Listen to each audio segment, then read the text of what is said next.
David Miller काय batting केली. Last ओव्हरपर्यंत, last बॉलपर्यंत असं वाटत होतं की DC जिंकते आज. बट शेवटी एक रन लागत होता आणि रनआउट झाला. त्याच्यामुळे ही मॅच GTच्या खात्यात गेली आणि GTने आज एक पॉईंटने मॅच जिंकली. गाईज, इतकी रोमांचक मॅच झाली आजची. GT versus DC.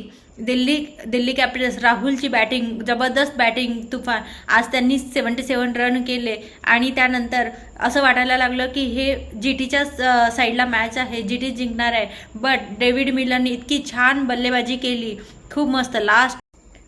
लास्टचे 2 बॉल होते तेव्हा जर त्यांनी एक रन काढलेला असता तर आजची मॅच सुपर ओव्हरपर्यंत गेली असती गाईज.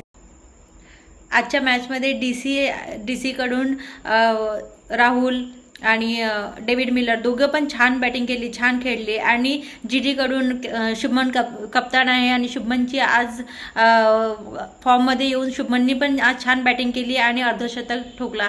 त्यामुळे आजची मॅच एकदम मस्त होती. दोन्ही साईडच्या टीमनी छान हिला. राशिद खाननी पण 3 विकेट घेतल्या आजच्या मॅचमध्ये आणि टीमला एक चांगली सुरुवात करून दिली. त्यामुळे आजची मॅच गई DC वर्सेस GT खूप जबरदस्त मॅच झाली.